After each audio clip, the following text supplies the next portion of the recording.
Selamat pagi saudaraku yang terkasih dalam nama Tuhan Yesus Kristus. Apa kabar kita semua saudaraku? Tentulah kabar baik bagi kita semuanya. Saudaraku, sebelum kita melakukan aktivitas kita pada pagi hari ini, kita mau mendengarkan apa yang menjadi isi hati Tuhan dalam hidup kita melalui renungan firman Tuhan pada pagi hari ini. Bersama dengan saya, Evangelis Hermin Siburian. Sebelumnya mari kita berdoa. Sungguh bangga kami memiliki Engkau ya Allah, Allah yang penuh kasih, yang senantiasa menganugerahkan hidup kekal bagi kami. Tuhan, pada pagi hari ini, sebelum kami melakukan aktivitas kami mau mendengarkan apa yang menjadi isi hati Tuhan dalam hidup kami. Oleh karena itu Tuhan, bukakanlah hati dan pikiran kami. Roh Kudus-Mu yang boleh mengajari dan memimpin kami dan memberikan pengertian bagi kami, supaya kami tahu apa yang menjadi kehendak hati Tuhan di dalam hidup kami. Bapa, biarlah juga Engkau mengurapi dan memberkati hamba-Mu yang akan memberitakan firman-Mu pada pagi hari ini. Perlengkapi hamba-Mu Tuhan, yang tidak ada apa-apanya ini Tuhan. Sembunyikan dia di belakang salib-Mu. Terima kasih Bapa, kami mau serahkan pagi hari ini hanya ke dalam tangan pengasihan-Mu. Berfirmanlah Tuhan, karena kami siap untuk mendengarkannya. Di dalam nama Tuhan Yesus Kristus kami berdoa dan mengucap syukur. Haleluya. Amin. Saudaraku yang terkasih, firman Tuhan pada pagi hari ini tertulis di dalam Yunus 4 ayat yang keempat. Demikian bunyi firman Tuhan. Tetapi firman Tuhan, layakkah engkau marah? Demikian firman Tuhan. Saudaraku yang terkasih, firman Tuhan pada pagi hari ini kita beri judul Tuhan mengampuni orang yang bertobat. Saudaraku yang terkasih dalam nama Tuhan Yesus Kristus, cerita tentang Yunus mungkin tidak asing lagi bagi kita. Sejak kita di sekolah minggu, kita sudah mendengarkan cerita tentang Yunus. Bahkan yang sangat terkenal cerita tentang Yunus adalah Yunus di dalam perut ikan selama 3 hari 3 malam lamanya. Tetapi saudaraku yang terkasih, pagi hari ini kita tidak membahas tentang Yunus yang berada di dalam perut ikan. Seperti nats firman Tuhan pada pagi hari ini, di dalam firman-Nya Tuhan mempertanyakan kepada Yunus, layakkah engkau marah?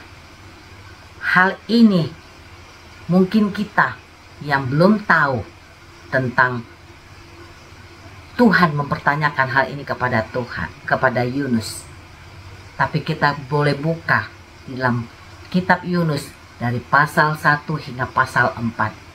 Mungkin kita dapat mengetahui apa maksud Tuhan mempertanyakan hal ini kepada Yunus. Saudaraku yang terkasih dalam nama Tuhan Yesus Kristus, hamba Tuhan ini yang bernama Yunus diutus oleh Tuhan untuk pergi ke kota Niniwe, karena kota ini telah melukakan hati Tuhan. Perbuatan mereka sangat melanggar apa yang dikehendaki oleh Tuhan. Tetapi Yunus melarikan diri dan dia tidak mengindahkan apa yang diperintahkan oleh Tuhan. Yunus melarikan diri ke kota Tarsis. Selama pelarian Yunus, Tuhan tidak pernah meninggalkan Yunus. Tuhan senantiasa menyertai Yunus. Dan di dalam pelariannya ini Tuhan juga mengajar Yunus. Dalam pengajaran Tuhan kepada Yunus, Yunus mengalami dan Tuhan mengizinkan Yunus mengalami banyak pergumulan, banyak persoalan di dalam hidupnya. Kemudian Yunus berserah, berdoa kepada Tuhan dan berbalik kepada Tuhan. Sehingga Yunus mengalami pertobatan, saudaraku. Dan di dalam pertobatan Yunus ini, Tuhan mengutus Yunus kembali untuk pergi ke kota Niniwe. Dan untuk perintah yang kedua kali ini, Yunus tidak menghindar dan dia melaksanakan apa yang menjadi perintah Tuhan. Sehingga Yunus pergi ke kota Niniwe. Sesampainya dia di kota Niniwe, saudaraku, Yunus memperkatakan perkataannya bahwa dalam 40 hari lagi Tuhan akan menunggang-balikkan kota Niniwe. Dan mendengarkan perkataan Yunus ini, saudaraku, setiap orang, baik itu anak-anak maupun orang dewasa, merasakan ketakutan yang luar biasa. Sehingga mereka berbalik dan datang kepada Tuhan serta bertobat.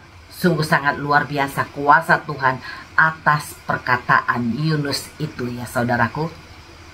Dan mendengarkan berita ini, saudaraku, Tuhan merasa menyesal karena sudah merancang malapetaka terhadap kota Niniwe.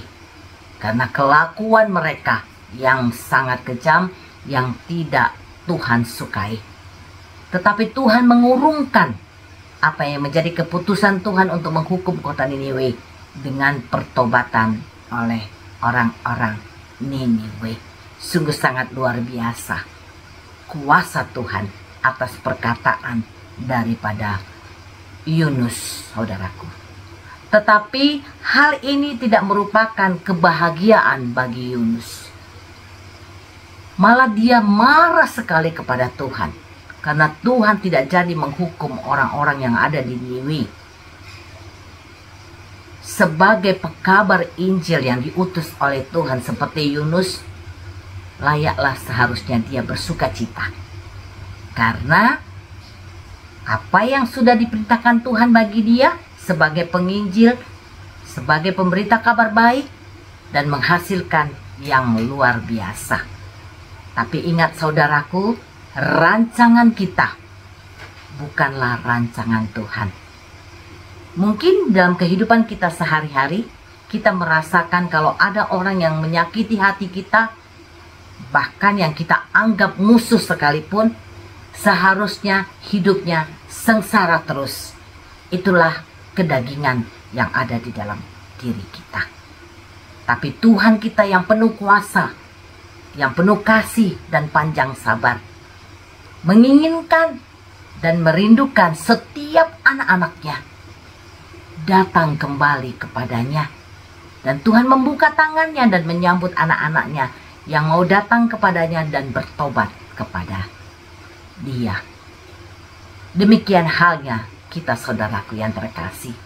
Kita yang sudah mendapatkan keselamatan dan sudah menerima anugerah yang Tuhan berikan bagi kita, kita wajib dan harus menjadi pembawa kabar baik kepada semua orang.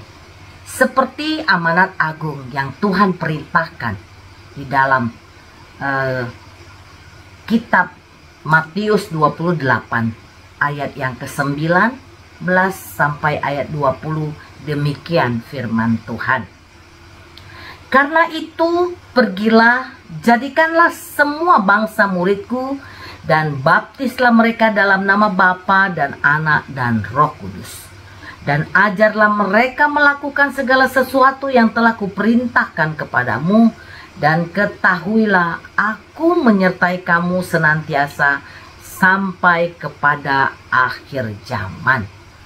Jadi saudaraku yang terkasih, amanat agung yang diperintahkan oleh Tuhan kepada semua kita bukan merupakan tanggung jawab pendeta, bukan merupakan tanggung jawab penatua, bukan merupakan tanggung jawab orang-orang yang mengerti teologi, tapi merupakan tanggung jawab kita, anak-anak Tuhan yang sudah menerima keselamatan, yang sudah menerima anugerah keselamatan dari Tuhan. Karena kita tidak mau hanya kita saja yang diselamatkan. Kita mau semua orang diselamatkan oleh Tuhan. Jadi itulah amanat agung yang menjadi perintah yang harus kita lakukan selama hidup kita. supaya kita penuh sukacita. Kita yakin Tuhan akan memampukan kita, saudaraku, asal kita mau dan berserah kepada Tuhan. Amin. Mari kita berdoa.